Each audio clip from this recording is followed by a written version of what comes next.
020 722 42000. Text 81333. Start your message with the word London. BBC London 94.9. Thank you for all your calls, all your texts, all your Facebook messages. Do keep them coming. Our phone number is 020 722 42000. Our text 81333. Start your message, please, with London. A couple of guests in the studio, as we always have at this time of night. First of all, it's a very hello to solicitor, public speaker and author Ritu Sethi. Lovely to have you here. Thank you. Thank you. Good evening to you. And thank you for bringing me in your latest book, Having It All Now. It's a woman's guide to having it all, the inspirational journey to becoming a superwoman. Is that what you are? We all strive to be, don't we? Are you a superwoman? Does your husband think you're a superwoman? Am I or aren't I? Matter of question, isn't it? It's a matter of opinion. I would say I strive to be. He says you'll never get there. And other people will say, well, carry on trying. It's all work in progress. Right. Why do you need to be a superwoman, though? Why can't you just settle for being Mrs. Normal? Well, I think everyone strives to be better, don't they? Anything you do, whatever you do in life, you just want to be that one step better. And this was a book which was written over basically since I was born. I think it's like a work in progress on how you can, increase your spirituality, increase your career opportunities, have a happy family life, have a sort of pots of wealth and have great energy and health. So it was about bringing everything together that I'd actually done throughout my life, and thought it was about time now I gave back to the next generation. And the question that's always been asked by young lawyers now is, well, it's either career or it's family or it's spirituality. They find it hard, I think, in this day and age to bring everything together, and it doesn't happen overnight, and that's what they always fail to see. They think once you're a lawyer you can sort of have everything overnight, and the whole idea is it's a journey, and once you start focusing on one side and then focus on something else, you can bring it all together at the end. And it's about bettering yourself, about inspiring others, not just about, look, I can do it, so you can do it too. It's about, I can do it and you can jolly well do it. Well, I've been looking for things online about my guest this week just to find something a little bit different. So you're a solicitor, a public speaker and an author. And is this right? I found an article that said you're also a qualified beauty therapist. Yes, and a fitness instructor. Seriously? In the process. Wow, yes. When do you rest? I rest. I sleep a lot. Obviously not sleeping this evening. Why does a solicitor and an author want to be a beauty therapist? That was always my passion, beauty and fitness training. And in fact, fitness training, I became a fitness instructor about 10 years ago. I'd focused so much on my career. Health was sort of not priority. And speaking to peers and other lawyers, all they were doing was work. And I decided time out, 6 months out of the business, out of the law practice. And I will go and do a YMCA course and become a fitness instructor. And I was there with 20-year-olds. And bearing in mind, I was about 40, 2 children. And, my children thought it was the funniest thing I've ever done. And my husband thought I wouldn't survive it. But with 20-year-olds, they inspired me to finish the course really and become an instructor. So I've done that sort of throughout the journey. It wasn't a break in the career. I've had a law practice for 20 years, which has always been there. So that's always been there in the background. While I'm beginning to think you really are a superwoman. I really do. No such thing. Joining Superwoman is another superwoman, Helen Croydon. She's written books like Screw the Fairy Tale, A Modern Guide to Love and Sex. That was about alternative relationships, I think is the best way to put that. Is that right? That's my What's an alternative relationship? It's one where you don't get hitched to one person, is that right? Well, I know you're probably thinking stereotypical free love, communes, all that. No, Screw the Fairy Tale is looking at alternatives to the conventional cohabiting marriage, written from the point of view of someone that's never really fancied that lifestyle. So I wanted to question, why do we always have this set goal in life that you've got to meet someone and live together and merge all your life together, when for a lot of people that isn't necessarily what they want. It doesn't mean that they don't want to find love, or it doesn't mean that they're anti-marriage. But I think when we live in a much more independent world and women have financial equality to men, allegedly, or we're getting there anyway. And, we're living longer, and individualism is promoted in our society, but yet we still have this presumption that if you don't meet someone and you don't get married, then you're a failure in some way, or you haven't reached the ultimatum of life. So I just wanted to challenge that. So I look at people that have decided to stay single their entire lives, perhaps had a sperm donor baby. I looked at open marriages. I looked at married couples that live apart, which I have to say is my ideal. Seriously? Separate houses. Out of all these different models that I looked at co-parents, asexuals, swingers, the whole lot. And out of everything, I have to say the committed couples that live apart that's the ideal. Preferably someone that just lives down the road. Yeah, we see that's an extension of what my wife and I have. We have a spare bedroom, and it houses the huffy bed. So if somebody goes off in a huff, that's where they sleep, so you don't have to lie there all night and listen to the So you don't call it the snory bed. The snory bed. The snory bed. Do you snore? Very diplomat. I don't, but oh my God, I cannot. See, this is the thing. I cannot share a bed. I find it really hard. And I know that makes me sound like a real cold-hearted, unromantic person. I'm not. I love that whole snuggling up thing. I love all that. But I just can't sleep. So when it comes to practicality, you need your sleep to function the next day. And I cannot sleep. So you can't get any sort of quality sleep when I share a bed. So this is why I can't have a relationship. So you snuggle, if I get this right, when you're in a relationship, you snuggle down, and then after a few minutes, you kick him out and he has to go to the huffy bed or the snory bed. The snory bed. Well, yeah. You're a riot to have a relationship with you, aren't you? My goodness, Helen, I'm going to get hold of this book. I think this is a big issue. When I speak to women about this, they really relate.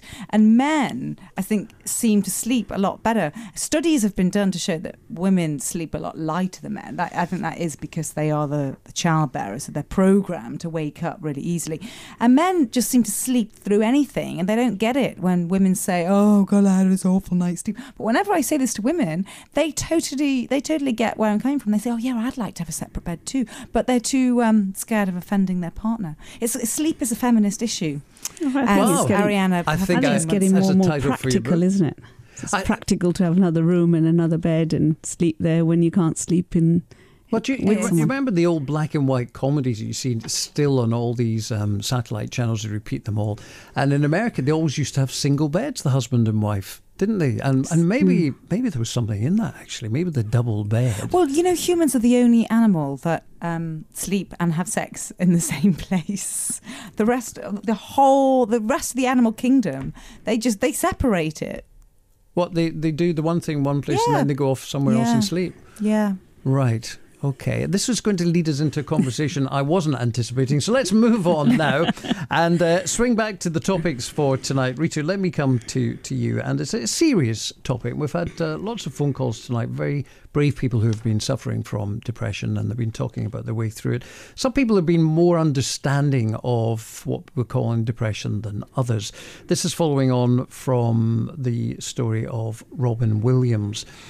What's your feeling about depression? Because Robin Williams' publicist said he was battling severe depression. Chevy Chase's mate has said, yes, he was, and I am too. What do you think about this depression? How can people in Hollywood still not be happy? Well, not just in Hollywood, I think across the globe, really. And, there is a study that's come out today, which is being done by YouGov, which surveyed more than 5,000 people across in UK. And they basically spoke to them and tried to find out about the state of their relationship. And social isolation is so rife in Britain that it's actually shocking.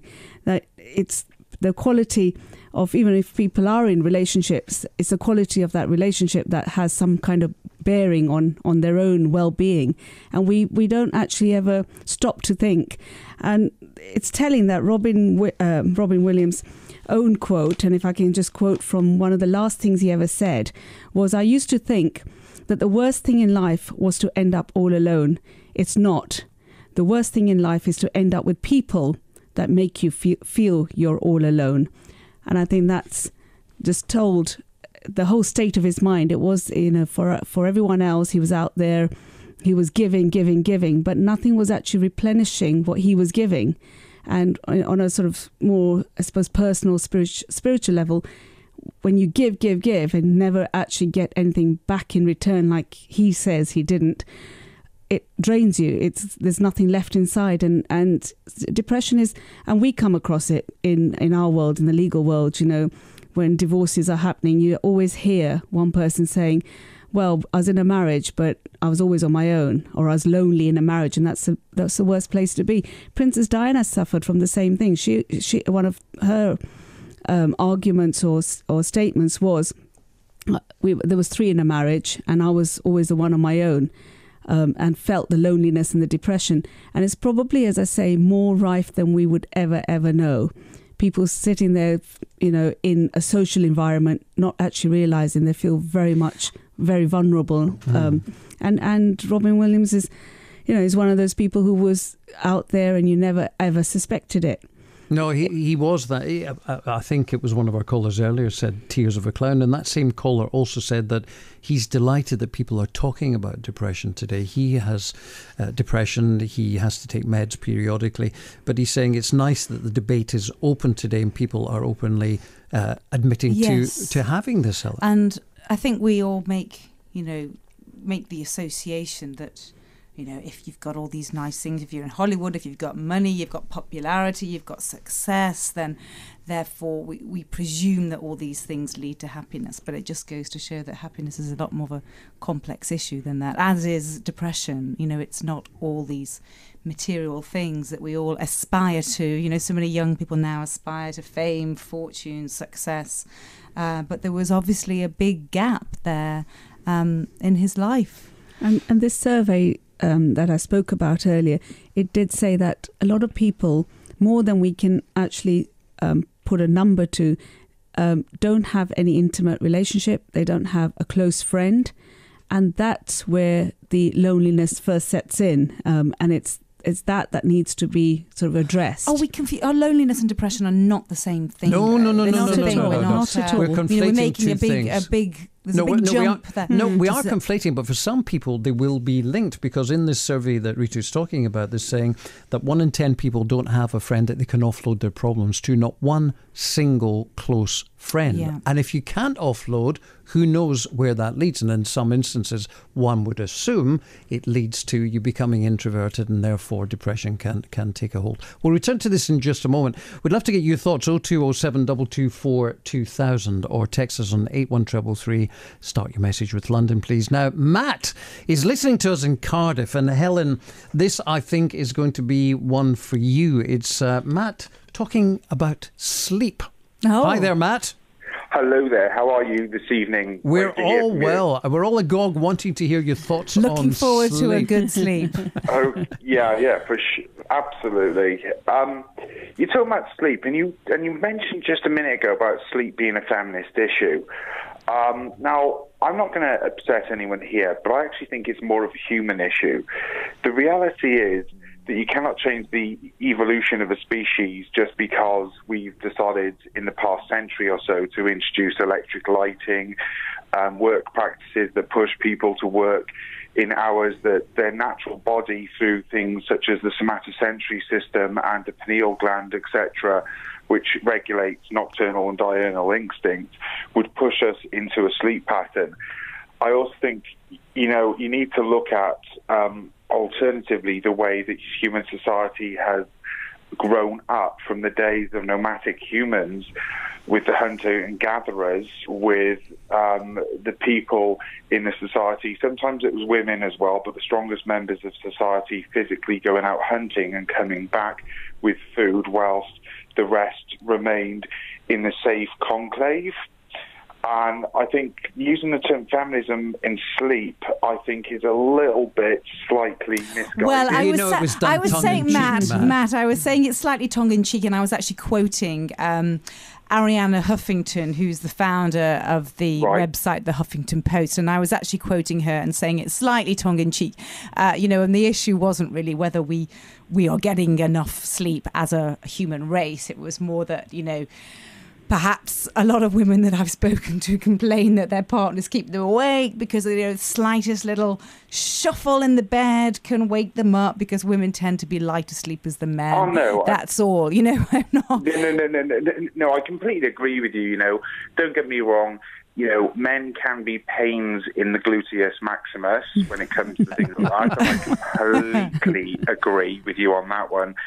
But I just think that, talking about the current subject, when you talk about depression and things like that, I think that a lot of the depression in modern society is down to the fact that you have large corporations, you have large businesses, you have also self-employed people being forced to work much longer hours, and so they're not getting the sleep.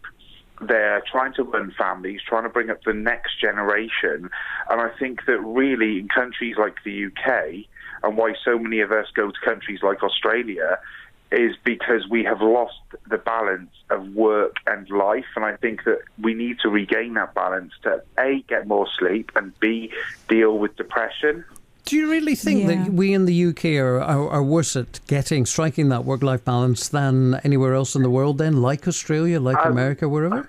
I wouldn't say that we're worst, but I think that what has happened is that if you just go back, say, 2 generations ago, when we had a very socialist-led ideology, we have now gone to a more capitalist, ultra-capitalist perspective, meaning we're all money-driven. And because of that, we have lost that critical link between you go to work to live, you shouldn't be living to go to work.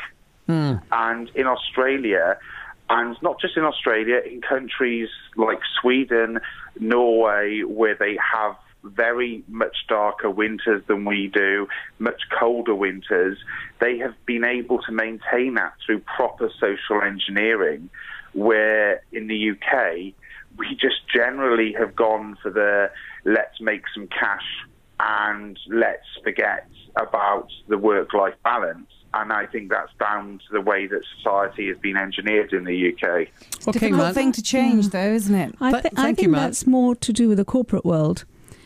And it's specific to the corporate world. I don't think it's general to everyone. I mean, it depends what you do. A lot of people do strike that balance. And more I find in the corporate world, especially in the lawyers and the legal world, people are going back to work-life balance. There was a time where it was just work, as I said earlier.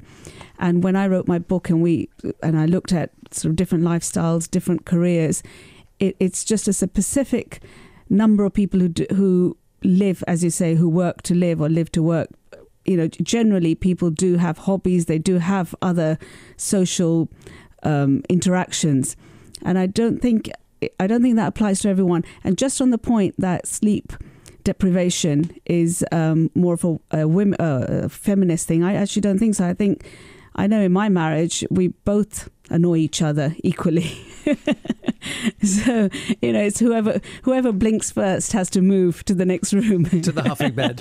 But you obviously deal a lot with divorce, being a lawyer. And I'm just wondering, when people come to you and they talk about the reasons for divorce, whether it is what Matt was saying, this kind of atavistic, let's chase the pound wherever we can find it. Let's work all the hours God sends to make money, position, get higher and higher in the organisations, weekends are for the week, all that sort of stuff. Whether that plays a role now in 2014 in divorce? Well, there's so many different reasons for divorce. It's as varied as the people are, and as time has gone on, nothing's actually changed. It could be infidelity, it could be financial. There's what I've analysed, there's actually 5 reasons for divorce. And money is just one of those 5 reasons. As I say, it could be infidelity, it could be interference from other people, it could be the work-life balance. So there's different reasons.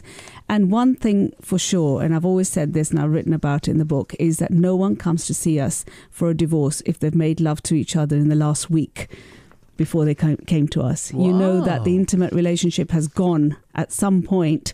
For them to get to that point, that's one thing that just goes at some stage.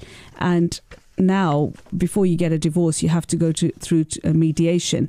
And mediation is one of those places where you actually go and discuss, the intimate side of a relationship, which is just as important as making money or the children or anything else that brings a marriage together, friendship, social interaction with other people, same hobbies or different hobbies, so you have something to talk about. So it is one of them, as you say, one of the 5 reasons, but not the reason, not the most prevalent. The new survey that we're talking about that came out today, according to their statistics, when it comes to the biggest strains put on relationships, a significant majority, Helen, 62%, cited money troubles as the most stressful factor. When you're doing your, we jokingly called it free love, polyamorous relationships, whichever way we're going to describe it, can't make your mind up, all that sort of stuff. Does money play a factor in that? Because, we've got all these websites now, sugardaddy.com and things like that. Which I've written about quite a lot. Yeah, I'll bet. So, again, chasing the pound, important in all that relationship thing. Is money important in a relationship? Yeah, it's a key cause of stress. Absolutely. I mean, I think people put different. It's more important to some than it is to others. And personally, I prefer to stay independent, but then I haven't got a family or family goals. But I think the majority of people, they have a family, so they pool all their income. And that requires some key coordination in their decision making and their prioritizing. If you have children and you have a shared house and shared outgoings, you have to agree on every single priority of where your outgoings are going to go to. And I think that's what causes all the turmoil and the strife and the arguments. It's not probably more so than a lack of money. It's the differences in prioritizing where that money goes. And I think because if you think about it, we're so used as young adults in today's era, we are so used to living such an independent life before we reach marrying age. We've forged our own careers, we've been to university, we've managed our own finances, and then suddenly you get married and you start a home with someone and you lose that control, and that can be quite stressful because if someone, if your partner's saying, actually I really want to go on holiday, we need a holiday as a family,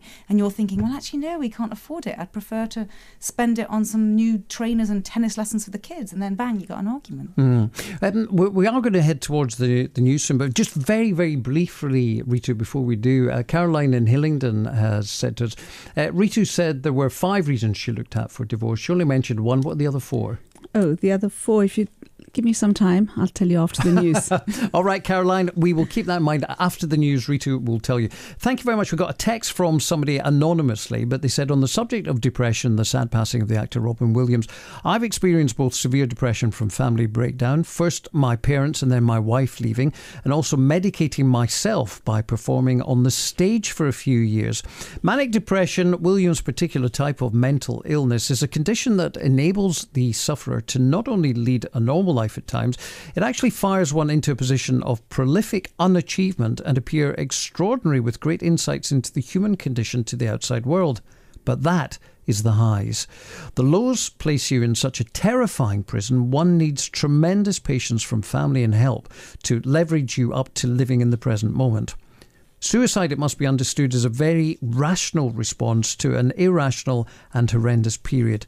I have no doubt at all that Robin Williams would have chosen a little. Thank you very much indeed, whoever sent that in. David on Facebook saying, there are an awful lot of people dealing with life alone, and some questions in life you can't answer alone. You need someone to talk it over with. This is David referring, of course, to the survey today that's saying that 10% of the UK population do not have one single close friend, not one person they can talk things over with. And Thomas Butler on Twitter, it is hard for all the family with depression. I wonder if some people are born with the genes, as it can run in the family line. It might be something you want to discuss with us. 0207 224 2000. You can text us 81333. Start your message with London, please. Or you can email me, paul.coyer@bbc.co.uk. This is BBC London 94.9. My guests in the studio are the lawyer Ritu Sethi and author and broadcaster Helen Croydon, and we'll be chatting about some other events from the day just after the news. Right now it's exactly 11:30. Let's get the news with Valley Fontaine.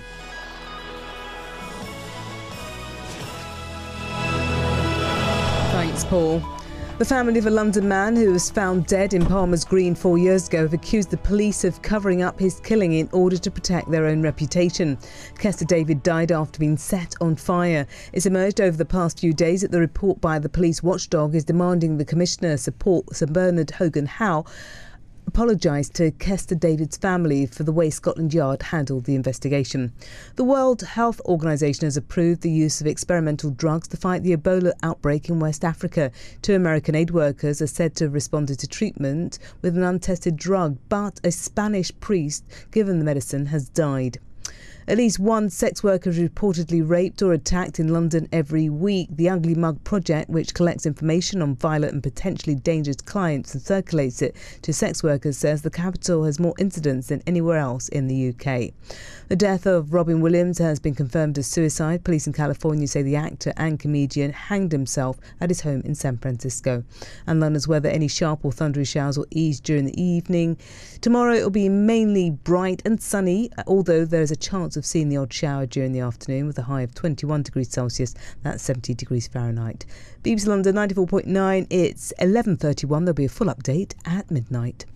James Max on BBC London 94.9. I wonder who's more annoying out of the pair of us, Kit. Weekday mornings from 3. You. It's not all about you, James. No, but I'm just referring to the fact that age 18 I couldn't eat what I liked. I wish I could. James Max. Many people wouldn't have known where he was and what he was going to... But you know it's What on earth are you eating? Tangerine. Well, why are you eating a tangerine when you're on the radio? The thoughts, the arguments. You and I have now been chatting for about 4.5 minutes on this particular subject, and I've yet to understand a single point that you've made. I'm just trying to say to you that... Don't try and say it, just say it. Early morning London. I want to hear from you because I've been quite surprised by your calls this morning. James Max on BBC London 94.9. Weekday mornings from 3. Call 020 722 42000. Text 81333. Start your message with the word London. BBC London 94.9. And welcome, it's Paul Coyer here with my guest, Ritu Sethi, who's a lawyer and is going to tell us what the 5 reasons are for divorce. Aren't you, Ritu? I am because, indeed. And we this had is Caroline wanting to know. Yep, 25 years of experience has boiled down to exactly why there are 5 reasons for a divorce. The first one, as you've already touched on, was money. I mean, money is, as you said in the survey, 62% of people said that was a strain on their marriage, to do with anything to do with money, house, and especially in the recession. And we found that in the recession there was less people getting divorced. The reason being because they couldn't afford to get a divorce and split the house and buy 2 separate houses or 2 separate places to live, because there wasn't enough finances or enough equity in the property. And so there was less divorce during the recession. But now we find that it's picked up and people are moving on if they feel they're really that unhappy. Okay, so we got money number then 1. There's interference from family, from in-laws, from friends who interfere in the marriage. And that's always been more in the Asian marriages, more in maybe, where you're living in more of a sort of a family close unit, I mean, as opposed to single individuals. So we found that to be quite a big area. Infidelity, problems with relationships, intimate relationships is another point. And I believe, and this is my personal opinion, that infidelity comes from not being happy where you are initially. I mean, if you are happy with your love life with your spouse, there's less reason for you to stray and commit any kind of adultery. But that is one of the reasons, unfortunately. And in the survey that was done, I think 24% of the people said that they had, in fact, had reported having an affair. So it is statistically proved that that is obviously something that can end up in a divorce if you don't get over it. However, Relate themselves think that 9 out of 10 marriages that stray into adultery can actually get back on track, where one person forgives the other and they can still enjoy the marriage after an adultery has been committed, but that's their survey, and that's how they find that with mediation they can get over these points. Okay, so we've got money, interference, infidelity. What's next? And then we've got incompatibility, which basically is when you feel you've grown apart. You know, your interests are different, you've grown apart from each other. And incompatibility is always cited as one of those catch-all, really. I've grown apart career-wise or spirituality or wherever else. Okay. And the other one is just an individual one. There is, you know, the fifth reason is that's it. I've had enough. You know, I don't want this life. And it's a mental state where people get to more than anything else. They can't put their finger on it. Want It's their just freedom back. Oh, they want their freedom back, or they just want a different to lifestyle. freedom. Yeah, you know, they can't say that this is it. There's nothing wrong with my spouse. There's nothing wrong with me. Because I think that is a lot of the what I covered when I wrote my book, which is, you know, the idea came across this time and time again, people talking about how they lost their autonomy through marriage or through a relationship. And I think, and I write a lot about this in my book, that we have such a heavy job description now of a partner. You know, we're expected to be someone's best friend, lover, career advisor, child rearer,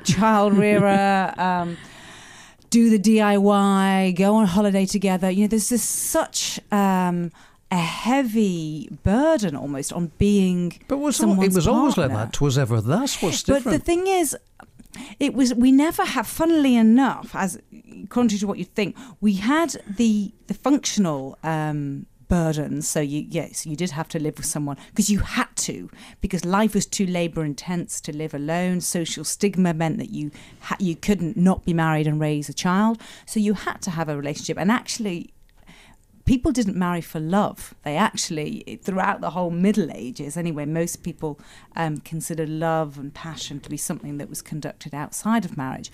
So what's happened is now I'm not saying that, you know, no one married for love, but you had to get married. So you almost expected these heavy burdens on marriage. But now, you see, because you can live alone, you can exercise so much more independence, but yet we still lean on our partner for happiness. We still talk about how, you know, if we meet someone's going to complete us. You know, the language that we use when we talk about partnerships, we hear people saying things like, "Oh, she's gone through such a bad time recently. I do hope she meets someone." You know, just that itself implies just how many expectations we're putting on a partner to fulfill us. And it really goes against everything else in our society, which is all geared towards independence and individuality. So I think the difference in the past was we accepted that you had to have a partner to live, but perhaps we didn't really expect so much passion and romance in the past because we viewed marriage more for functionality. Helen, can I just say that, again, going back to this the survey that's been done, 81% of married or cohabiting people feel good about themselves compared to 69% who were single.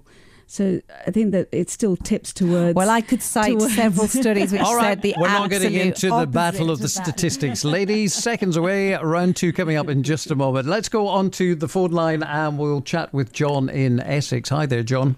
Hello, Paul. Hi, good to hear from you. Now, you have suffered from depression, haven't you?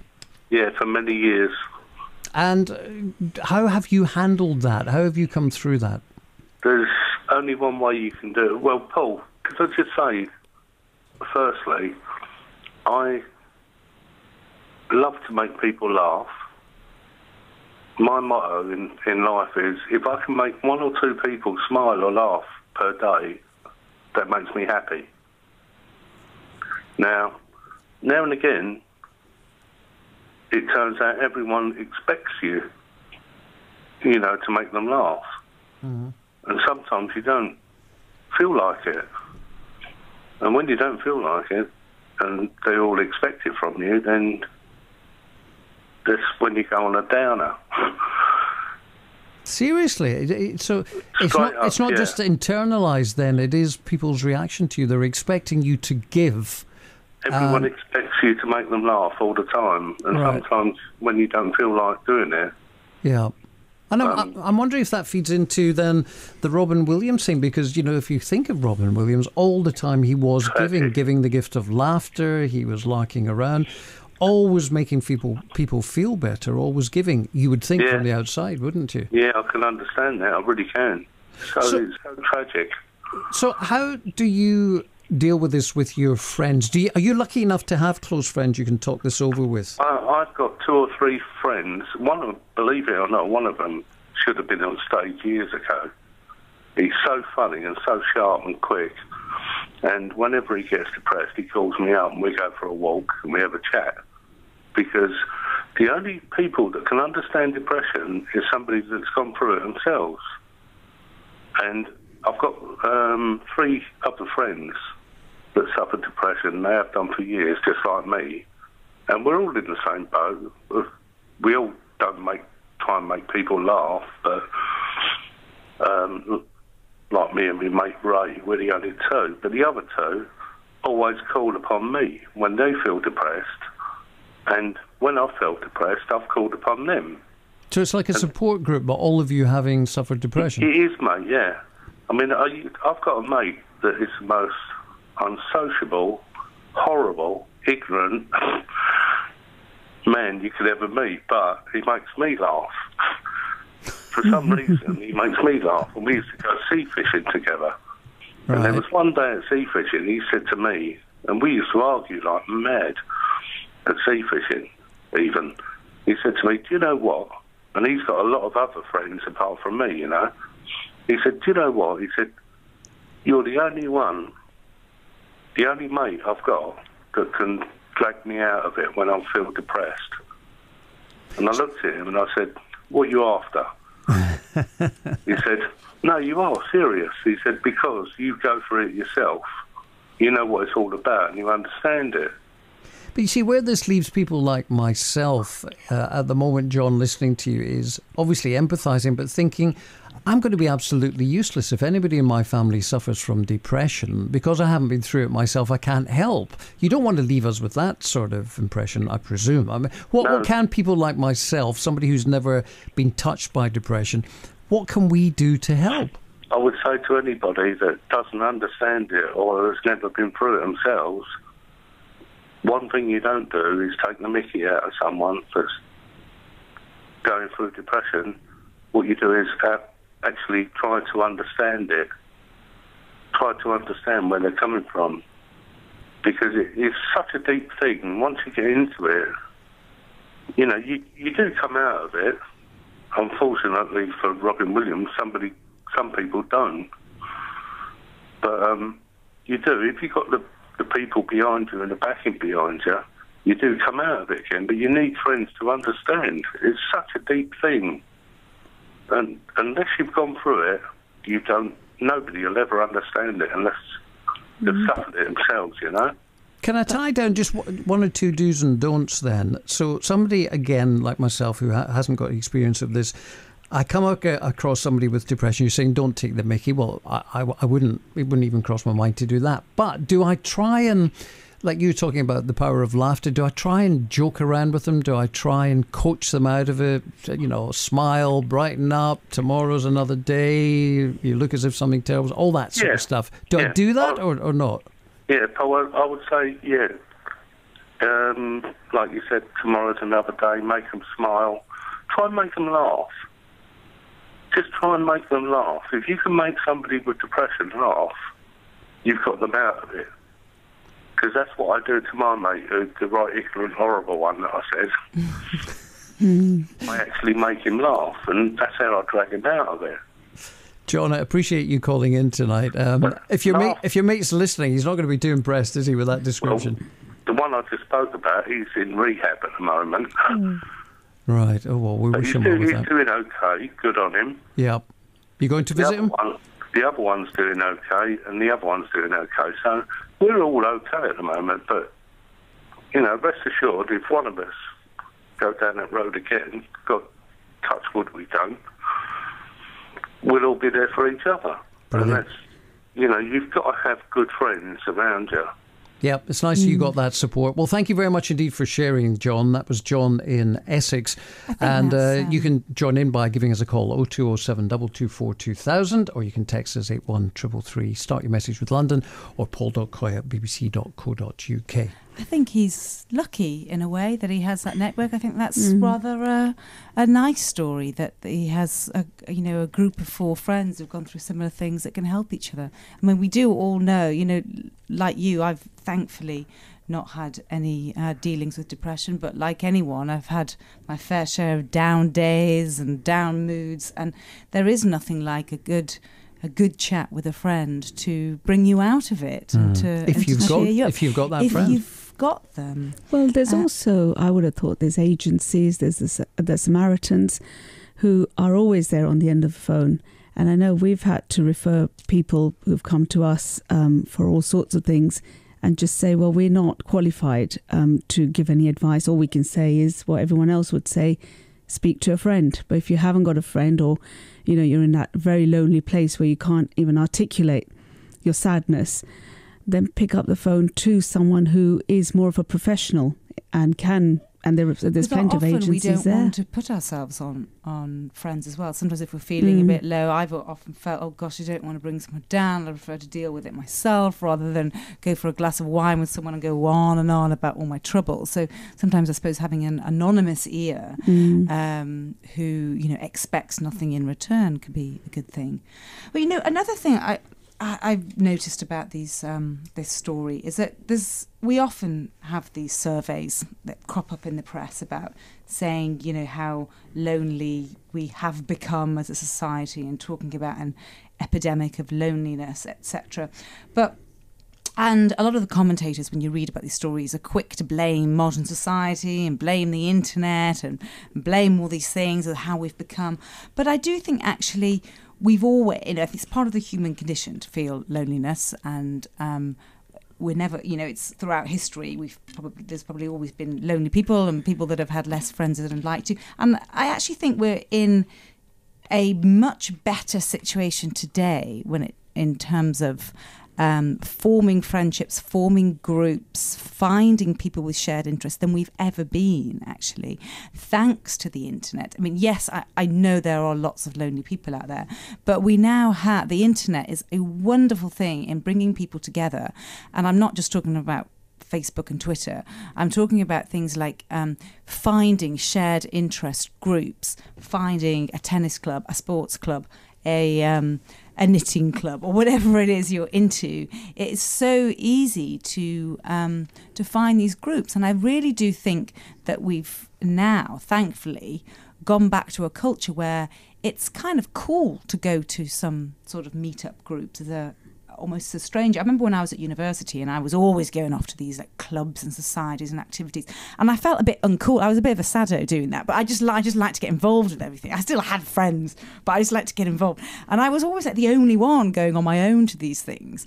But I think we've had a cultural shift now, and lots of people turn up on their own to these meetup groups, and I think it's becoming a new trend, and I think that's a brilliant thing. I actually think we're in a much better situation today than we've ever been. Well, it is, but my view would be that they're not necessarily your friends, though. You're passing time with them. You're passing time, but they're not those soulmates that you will go and cry. But that's how you make friends, is by going into those groups and integrating. That's the long term. Long term, yes. Let's ask each of you, if I may, your best friend. How long standing is your best friend? My best friend, my current best friend. Your current best friend. Best friend. No, your real one. She was my ex-flatmate, and we lived together for 5 years, and that was 3, so about 8 years. 8 years, Rita? Apart from my husband, who is my best friend and has been since university days, so I think he is my best friend. But apart from that, as far as girlfriends are concerned, I've got so many close girlfriends that sometimes it's difficult to know who's the best one. I've got sort of group of 5. They don't necessarily know each other, but they're my friends. But you see what I mean? But what I'm trying to get at, I'll sort of speak to them about different things. But how far back do they go? Are we talking university days? Right. So neither of the two of you have got friends from childhood. I've got a couple. But not close. Not your close friends. No. See, No. the thing about My friends from childhood, they know friends- everything about you, don't they? But I think you only tend to nurture those friendships if you end up living near each other. I think Now, you see, proximity I disagree is because the I'm biggest... 450 miles away from where I was born in Glasgow, and I would still count my mates up there as amongst my closest. We speak on the phone every week. We share. So to me, geography is not a barrier. Am I unusual? I think it depends maybe what age you separated from them. My sister, for instance, is still friends with loads of her old school friends, and she stayed at the same school until sixth form, and really stayed in touch with them. I, however, went to a different sixth form college and moved away from my school friends earlier, so I haven't kept in touch with them. So maybe there's an age of there's a certain age of bonding. That could be, because two of my close friends are in Glasgow. I've known since I was 4. We started in kindergarten together, and they and a couple of my friends from London, we go over for a boys' weekend every year to Portugal, and we pick up exactly where we left off the last time. It's as if time hasn't passed. We're the same kind of hierarchy, if that's the right word, as we had at school. You know, but maybe that's unusual. I have a school friend from the age of 8 when I first came into the country, and we're still friends, and we just celebrated a milestone birthday. So yes, it's there, but I wouldn't say that the definition was... Which milestone, Rita? Well, one of the milestones. I must say, there's a certain comfort with a child friend, and I was quite pleasantly surprised. I went to stay with a school friend recently who I hadn't seen for years and years, and we had kind of drifted apart, but, you know, like you were saying, we're still friends. And I did some sports event with her recently and went up to stay with her. And I quite surprised myself with the level of familiarity that I felt. I was in her house, never stayed at her house before, never even met her children before, because it's that long since I saw her. And straight away, I just noticed that I just found myself sort of saying, "Can I borrow that? Can I borrow that?" And actually, I don't even have that level of ease and familiarity with some of my close London friends. And I thought that just goes to show, doesn't it, that perhaps, you know, the level of intimacy that you reach with your school. I was just so at ease, putting my feet up and everything. Whereas I wouldn't even do that with friends here. Yeah. So I find that with my university friends, because we've lived together, you sort of know each other's, you know, weaknesses and strengths. And with my close friends now, I find everyone comes with a different strength. So I've got close friends I'll speak to about, you know, work issues, close friends about the children, about different things. You know, there's the sort of yoga and spiritual people don't necessarily want to hear about my career. So I have this, I suppose, a whole host of different interest friends. But I think one of the great things about long-standing friends is you never have to worry about saying something that's going to offend them. They get you. They get your sense of humour. They know that whatever you say, you're never trying to offend. And everybody just laughs together. Whereas with people of, you know, the newer acquaintance or you've not known for so long, sometimes you think, oh, that didn't go down well. They're a bit quiet there. You know, it's just nice when people get you and you can relax, isn't it? It's interesting talking as we are about friends. Ichigo, thank you very much indeed to send us a text in tonight. Hi, Paul. I have 3 conditions: ADHD, Asperger's and dyspraxia. A lot of Londoners like me find friendships a nightmare because socialising is so hard. We hadn't really touched on that. Of course, here we are all saying, isn't it a shame that only 10% of people say they don't have a shoulder to cry on. 10% of people say they don't have a close friend. But I wasn't thinking of Ichigo and people like that who don't want friends because it's so difficult to have a friend for them. Well, I suppose it's an investment of time, energy and yourself. And if you feel that the other person is not going to get you and you're, you know, as you said earlier, it probably is a fear of rejection as well, isn't it? You know, they want to be friends, but they feel that the other person's not going to get them. And that fear of rejection can lead to all sorts of problems. Yeah. We've got another text here from Lawrence in SW1. I think this is for you, Rita.